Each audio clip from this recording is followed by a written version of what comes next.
Cette vidéo pour expliquer comment tracer les hauteurs d'un triangle dans le cas où l'un des trois angles, ici c'est l'angle B, est obtus. C'est un cas où il faut faire attention parce que il y a deux des trois hauteurs que l'on va tracer qui seront à l'extérieur du triangle. Donc le réflexe, c'est tout de suite de repérer quels sont les deux côtés qui forment cet angle obtus et de se dire, tels qu'ils sont là, je ne vais pas pouvoir placer l'équerre. Je vous montre par exemple pour le côté AB. Si je place l'équerre le long de AB, comme je veux rejoindre le sommet d'en face C, je n'y arrive pas. Donc le réflexe, c'est de se dire, dès que j'ai repéré mon angle obtus, les deux côtés qui forment cet angle-là, AB et CB, je vais les prolonger en pointillés, parce que ça ne fait pas partie de la figure,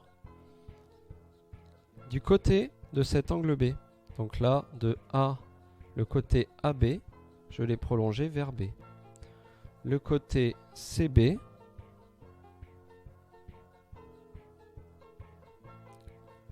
je vais le prolonger également vers B.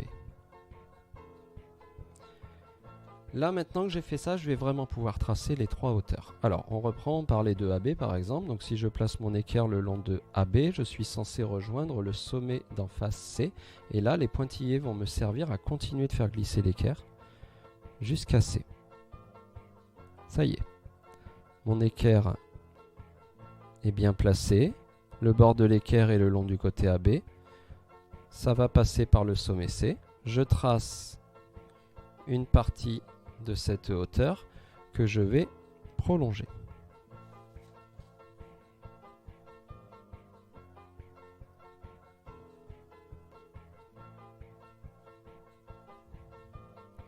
Pour montrer que c'est bien une hauteur, je vois qu'elle passe par un sommet et j'explique qu'elle est perpendiculaire au côté d'en face. Oui, mais c'était le côté qui avait dû être prolongé. Ça veut dire que l'angle droit se trouvait sur les pointillés. L'autre côté que j'avais eu besoin de prolonger, BC, je vais placer l'équerre le long de BC. Mais le sommet en face de BC, c'est A. Il va donc falloir que je rejoigne A. Et là encore, ça va être à l'aide des pointillés. Je fais glisser l'équerre le long de BC jusqu'à ce que je rejoigne A.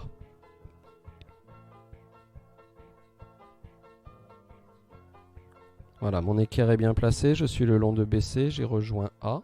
Je trace une partie de cette hauteur et que je vais ensuite prolonger.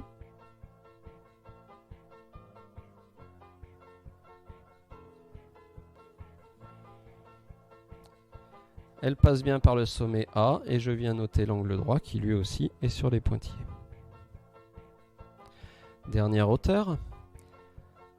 Je ne me suis pas encore occupé du segment AC. Par contre, là, je n'ai pas de souci de pointillé pour ce côté AC, parce que quand je me mets le long du côté AC, j'arrive sans souci à rejoindre le sommet d'en face, B.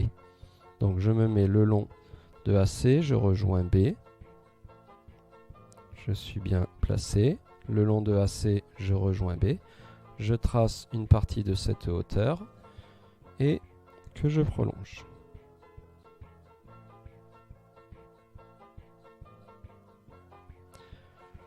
Je note l'angle droit qui cette fois est sur le côté AC.